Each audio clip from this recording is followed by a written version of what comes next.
오늘 우리에게 주신 하나님의 말씀은 사도행전 12장입니다.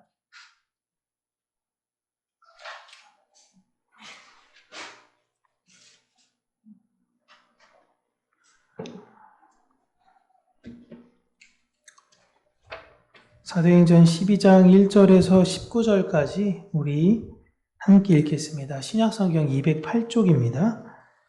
함께 읽습니다. 그때 헤롯 왕이 손을 들어 교회 중에서 몇 사람을 해하려 하여 요한의 형제 야고보를 칼로 죽이니 유대인들이 이 일을 기뻐하는 것을 보고 베드로도 잡으려 할세. 때는 무교절 기간이라.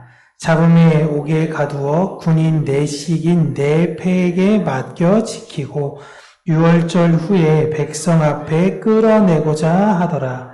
이에 베드로는 옥에 갇혔고 교회는 그를 위하여 간절히 하나님께 기도하더라.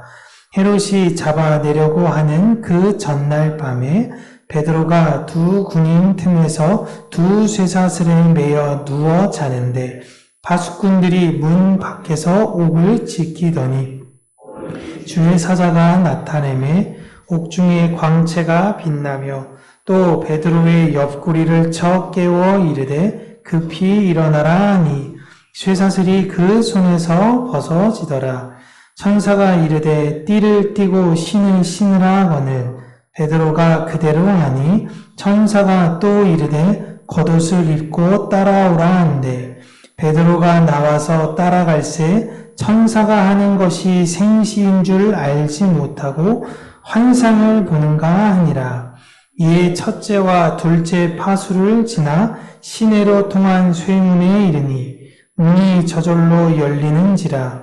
나와서 한 거리를 지나매 천사가 곧 떠나더라. 이에 베드로가 정신이 들어 이르되 내가 이제야 참으로 주께서 그의 천사를 보내어 나를 헤롯의 손과 유대 백성의 모든 기대에서 벗어나게 하신 줄 알겠노라 하여 깨닫고 마가라 하는 요한의 어머니 마리아의 집에 가니 여러 사람이 거기에 모여 기도하고 있더라.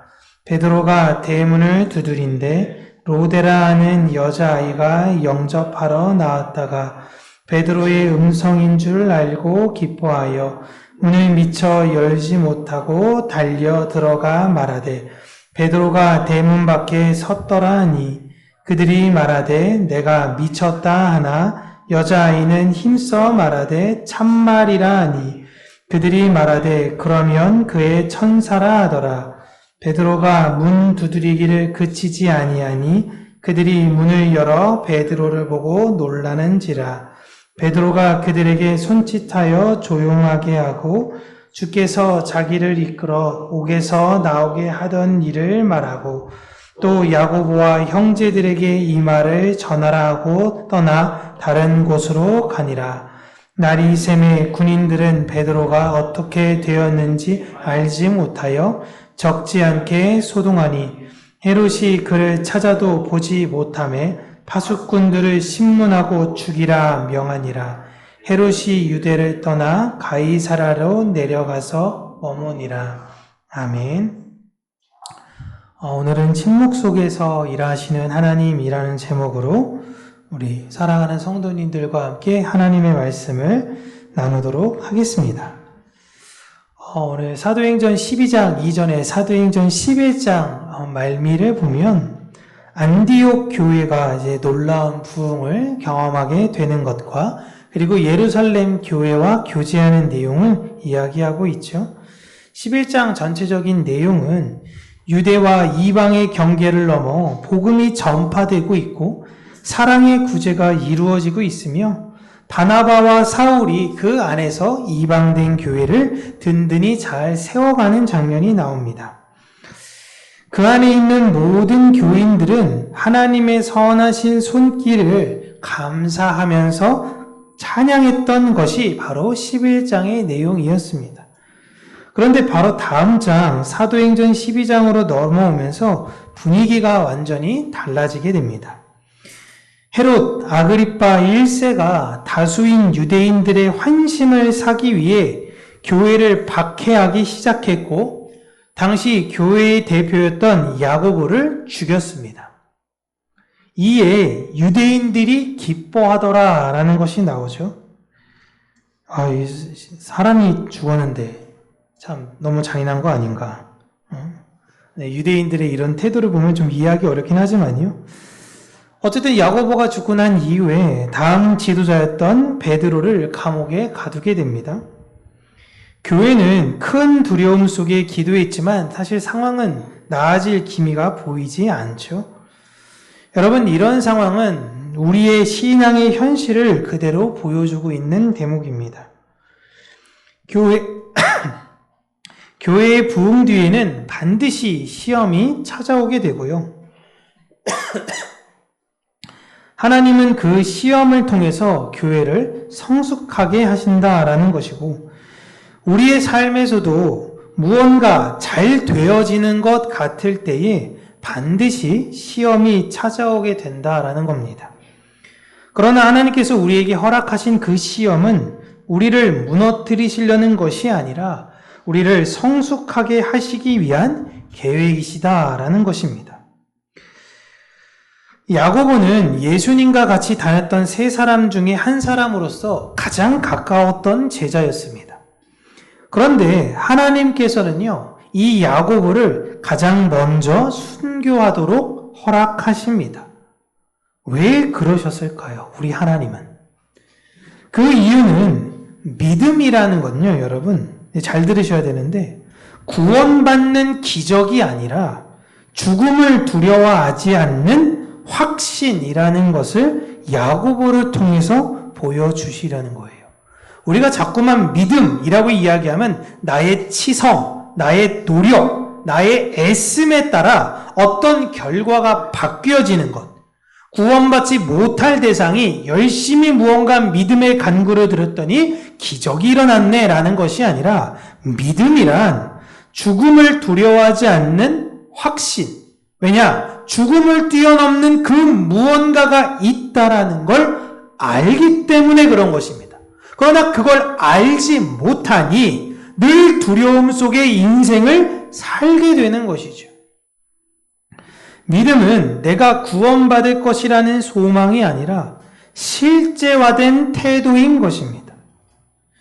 야고보의 죽음은요, 그를 비난했던 대상들에겐 조롱이었고 세상에서 볼 때는 저주와 실패입니다.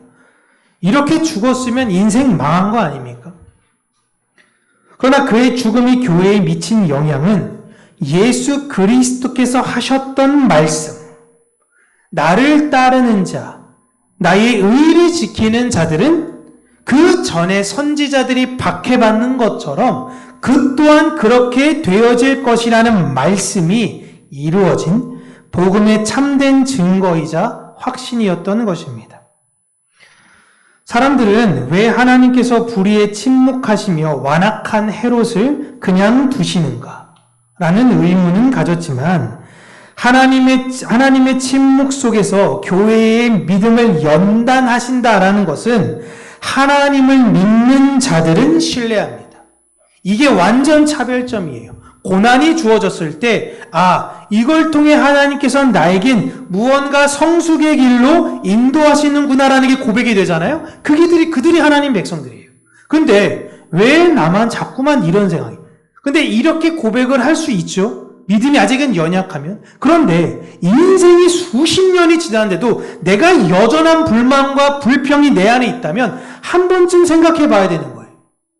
내가 진짜 하나님의 자녀인가? 왜 내 안에는 늘 불평과 불만이 나오게 되는 것이지? 왜 나는 죽음 넘어서 일하시는 하나님을 못 믿는 거지? 라는 걸 심각하게 고민해 봐야 되는 것입니다. 고난이라는 건 하나님이 없다는 증거가 아니라 하나님이 교회를 더 깊게 다루시는 시간인 것입니다. 그러나 그 고난이 언제부터 언제까지만 주어진다면 사람들은 누구나 다 견딜 수 있을 거예요. 그런데 그 고난은 끝이 없는 것처럼 보여요. 야고보에 이어서 이번에는 베드로가 잡혔습니다. 베드로도 죽게 생겼어요. 그런데 이번엔 야고보 땐 침묵하셨던 하나님이 베드로의 상황에는 움직이십니다. 그러나 베드로 입장에서는 하나님께서 자신을 어떻게 하실지는 몰랐어요. 베드로는 내일이면 이제 나도 야고보처럼 죽게 되겠구나 라고 생각했을 것입니다. 오늘 본문 가만 보면요, 경비가 보통 삼엄한 게 아니에요. 양쪽에 두 사람이 팔과 다리에 쇠사슬을 끼우고 같이 있었고 그 감옥 바깥으로는 지키고 있는 경비병이 2명 있었으며 베드로는 옷도 다 벗겨놓은 상태였습니다. 그러니까 내일이면 나는 꼼짝없이 그냥 죽게 되겠구나라고 생각했는데 그것을 다 알고 있던 베드로는 하나님께 울며불며 매달리지 않습니다. 하나님, 내가 죽으면 교회는 어떡합니까? 내가 죽으면 우리 가정은 어떡합니까? 하나님, 이러시면 안 됩니다. 내가 그동안 했던 일들이 있는데 하나님, 나 이렇게 버리시면 안 돼요. 어떻게 하나님이 나한테 이러실 수 있습니까? 라는 기도를 한 게 아니라 도리어 평안하게 잠을 자고 있었습니다. 그러자 얼마나 깊게 잤는지 밤에 천사가 와서 베드로를 깨우는데요. 여러분, 보통 여러분 사람들은 어떻게 깨우세요? 자녀들이 자고 있을 때 학교 가야지 라고 이야기할 때 어떻게 깨우십니까? 팔을 흔들거나 뭐 이렇게 흔들어 깨우잖아요? 옆구리를 때려서 깨우신 적 있으세요? 일어나 이렇게 깨우진 않잖아요? 얼마나 곤히 잤는지 옆구리를 때려서 깨웁니다. 깜짝 놀라서 베드로가 일어났죠. 일어났는데 보니까 내 쇠사슬이 다 풀려 있는 거예요. 그리고 철문을 열어주며 옷 입고 밖으로 나가라 라고 이야기합니다. 그렇게 베드로는 탈옥을 하게 되었습니다. 분명히 여러분, 하나님은요, 우리 하나님은 능력 있으신 분이십니다. 야고보를 구하실 수 있는 능력 또한 있으세요. 그러나 지금은 베드로의 사명, 그에게 맡긴 일이 아직 남아있는 시기인 것이죠. 이걸 베드로가 깨달은 거예요. 왜 야고보는 죽었는데 나는 왜 살아났을까? 왜 나는 풀렸을까? 이걸 베드로가 깨달은 것입니다. 야고보는 하나님께서 맡긴 사명을 다 이룬 것이고 베드로는 아직 남아있을 뿐입니다. 여러분, 우리도 마찬가지예요. 우리의 때가 다 있습니다. 그것을 내가 울고불고 한다고 해서 여러분 변하지 않아요. 물론 그 울고불고 하는 과정 가운데 하나님께서 깨달아 알게 해주시는 것은 있습니다. 그러나 이젠 그 단계를 넘어갔다면 똑같은 상황이 생겼을 때 어떻게 돼야 돼요? 울고불고 하는 게 아니라 주여, 주님의 뜻을 저는 신뢰합니다. 이 믿음의 성숙으로 우리는 나아가야 된다라는 것입니다. 우리는 나의 때가 다할 때까지 내가 해야 하는 것이 무엇인가를 생각하고 그 일을 하는 거예요.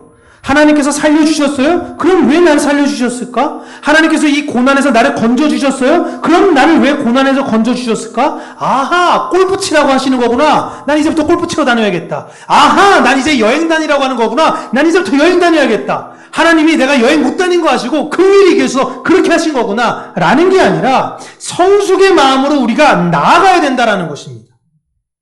그게 아니면 똑같은 상황을 또 만드세요. 그때 그 사람은 어떻게 되냐? 왜 나만 겪는 고난이냐고. 20년 후에도 왜 나만 겪는 고난이냐고. 사람들은 이런 일이 왜 일어난지 모르지만 여러분, 하나님은요, 살리실 때와 부르실 때를 다 아세요. 야고보는 순교를 통해 하나님께 영광을 돌렸고 베드로는 생명을 통해 교회를 일깨운 것뿐입니다.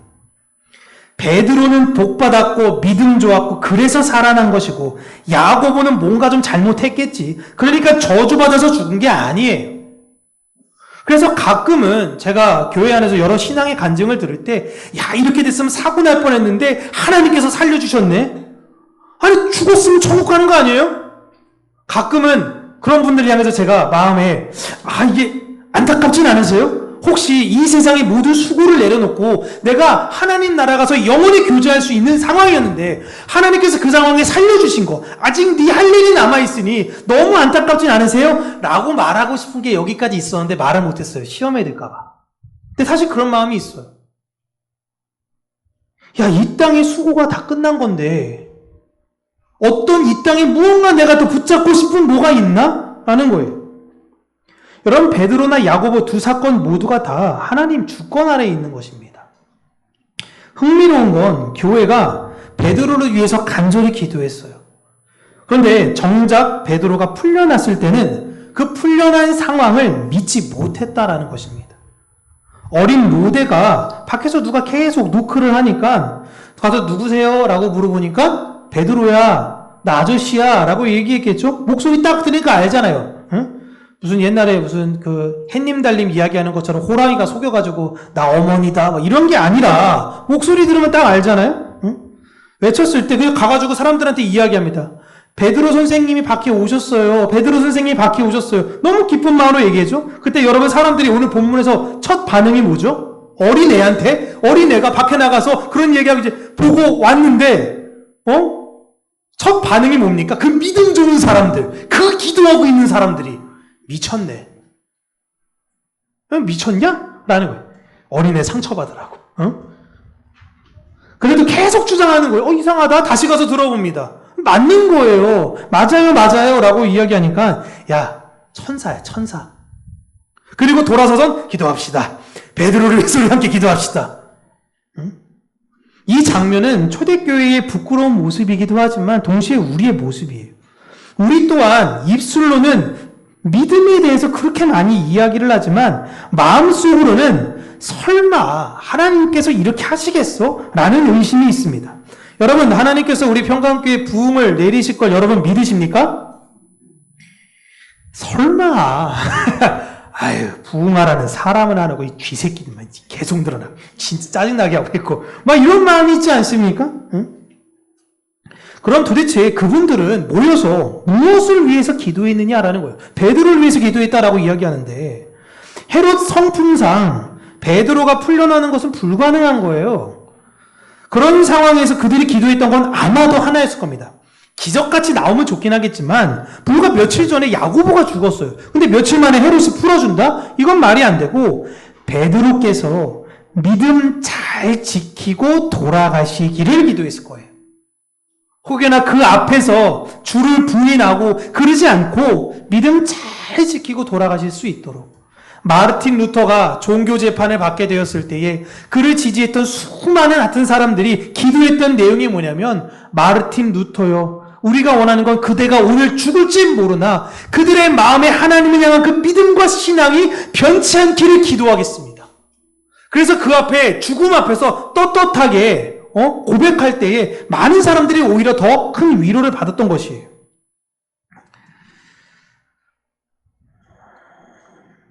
진짜 풀려나기를 바라는 기도도 물론 했겠죠. 그런데 이런 식으로 될 거라는 생각은 아마 그 자리에 있는 사람들이 아무도 못했던 것 같습니다. 그런데 여러분, 기적이 일어났어요. 기적이. 여러분, 여기서 보시면요, 기적을 간구하는 사람이 기적을 못 믿어요. 그러니까 기적이라는 건 그 사람의 간절함으로 이루어지는 게 아니라 그가 갖고 있는 믿음의 크기 때문에 되는 게 아니라 하나님의 전적인 은혜로 말미암아 일어나는 것입니다. 이 악한 일을 주도한 헤롯은 야고보를 죽이고 베드로까지 잡으면서 자신의 뜻대로 잘 되고 있다라고 생각했을 거예요. 인기도 많이 얻을 수 있다고 생각했던 거죠. 세상이 다 내 뜻대로 된다고 믿는 사람의 전형적인 모습이 바로 헤롯입니다. 그러나 하나님은 그의 교만을 오래 참으시다가 12장 후반부, 제 다음 주에 우리가 나눌 내용에 하나님은 헤롯을 치십니다. 그를 죽이세요. 헤롯의 심판은 어쩌면 좀 즉각적이지 않아 보입니다. 그렇죠? 야고보를 죽이기 전에 헤롯을 먼저 죽이면 좋아 보이지 않아요? 그럼 교회가 더 좋은 사람들과 함께 든든히 서갈 것 같잖아요. 근데 여러분, 하나님 계획은 그렇지 않아요. 우리의 생각과 하나님의 생각은 다릅니다. 그러나 하나님의 때는 반드시 하나님의 완벽한 계획 안에서 이루어집니다. 하나님은 악을 관망하지 않으세요. 공의를 완성할 때까지 기다리는 분이 바로 하나님이십니다. 하나님의 지연은 무능이 아니라 계획된 인내이신 거예요. 사도행전 12장을 보시면 부흥했던 교회, 잘됐던 교회, 사랑이 넘쳤던, 교제가 넘쳤던 그 상황에서 고난으로 급격히 넘어가는 모습을 보여주고 있습니다. 예전에도 여러 번 이랬죠. 교회가 초대교회가 막 성장할 때 유대인들이 스데반 집사님을 죽이고 핍박을 했습니다. 뭔가 잘 될 것 같았을 때에 고난이 있고 뭔가 사랑의 교제가 풍성하게 일어날 것 같을 때에 여러분 고난이 있어요. 만약 하나님께서 우리 평강교회가 막 부흥해서 사람들이 많아져요. 그래서 막 교회가 이사도 가기도 하고 잘 되는 것 같아 보여요. 그럼 그 다음에 무엇이 기다리고 있다고요? 시험이 반드시 기다리고 있습니다. 그래서 우리는 내가 서 있을 때에 넘어질까를 위해 늘 기도해야 된다라는 것이에요. 하나님의 백성들에게 은혜가 충만한 이유, 여러분의 삶 가운데서도 뭐가 계속 잘 풀리는 것 같아, 인생이 뭔가 잘 되는 것 같아 랄 때에 고난이 그 이후에 기다리고 있어요. 그게 하나님의 자녀라는 방증이에요. 여러분, 오히려 계속 잘 나가, 어려움이 없어, 이러면 사생할 수 있다니까요. 야, 내 자식 아니야 라는 거예요. 도리어 자꾸만 뭔가 잘 될 때에 고난 있고 잘 될 때에 고난 있으면 아, 내가 하나님의 자녀구나, 그럼 내가 이후로 어떻게 해야겠구나 라는 걸 한번 생각해 봐야 된다라는 것입니다. 은혜를 깊게 받고 난 이후에 여러분 시험을 깊게 당하기도 해요. 제가 설교하기도 하고 그 주일날 은혜가 충만해가지고 집에 돌아갔을 때에 그때 희한하게 가정 안에 다툼이 발생하는 적이 종종 있어요. 이게 참 되게 신기하더라고요. 마음 안에 기쁨과 그 은혜가 충만한데 여기 갔던 게 그냥 바로 그냥 바닥으로 내려가서 참 마음 우울해지고 하나님 다시 기도하라고 하시는구나. 다 제 연약함 때문에 그런 거죠. 그러나 여러분 꼭 기억하세요. 하나님은요 부흥에서만 일하시는 게 아니에요. 하나님은 부흥 속에서도 일하시고 고난 속에서도 일하십니다. 하나님은 여러분을 절대 떠나지 않으세요. 우리는 내 삶 속에 뜻하지 않는 불행과 같은 야고보의 죽음 앞에서 침묵하시는 그 하나님과 같은 모습을 마주할 때에 이해하지 못하실 수 있습니다. 베드로가 풀려나도 믿지 못했던 그들처럼 내 생각 속에 믿음을 가진 연약한 자신을 발견하기도 해요. 그러나 그 모든 연약함 속에서도 하나님은 여전히 우리를 붙드십니다. 하나님은 침묵 속에서도 일하시며 인간의 불신 속에서도 응답하시고 고난 속에서도 교회를 세우시는 분이십니다. 우리의 현실이 이제 감옥 같을 수 있어요. 굉장히 괴로울 수 있죠. 그리고 이 고난은 끝이 없어 보일 수도 있어요. 그러나 하나님께서는 베드로의 그 옥문을 여셨던 것처럼 여러분 삶의 그 문을 이미 여신 일을 시작하고 계십니다.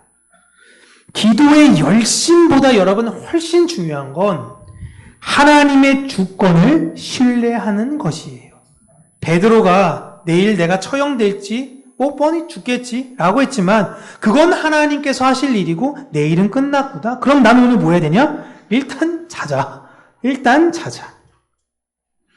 우리는 당장의 응답을 요구하지만 하나님은 하나님 계획 안에서 뜻을 다 이루어 가십니다.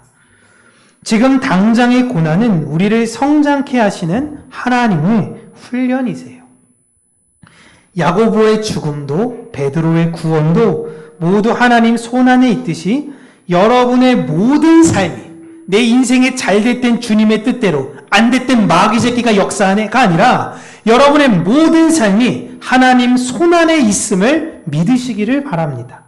그 믿음으로 이 세상을 쭈뼛쭈뼛하며 살아가는 것이 아니라 담대히 살아가는 우리 모두가 우리 평강교회가 되기를 주님의 이름으로 축복합니다. 기도하겠습니다. 살아계신 하나님 아버지, 우리가 더욱더 주님 안에서 믿음으로 반응하는 자들이 되게 하여 주시고 내 안에 하나님의 능력을 믿는 것이 아니라 하나님이 내 아버지이신 것을 믿으며 하나님께서 나를 향한 놀라운 계획과 완전한 길을 예비하셨다라는 것을 온전히 믿고 나의 주어질 그 상속의 그 미래를, 그 소망을 향해 오늘도 사랑으로 열심히 살아가는 우리 평강교회 모든 성도님들이 되게 하여 주시기를 간절히 간구하고 소원합니다. 인생의 어려운 일을 마주하고 힘든 일을 우리가 경험할 때마다 우리의 다시금 믿음이 얼마나 연약한지를 돌아보게 하여 주시고, 그럼에도 성실히 우리와 함께 우리의 길을 인도해 나아가시는 하나님의 손길을 우리가 신뢰하며 더욱더 우리의 믿음이 성숙해져 가는 자들이 될 수 있도록 은혜에 더하여 주시옵소서. 예수님 이름으로 기도합니다. 아멘.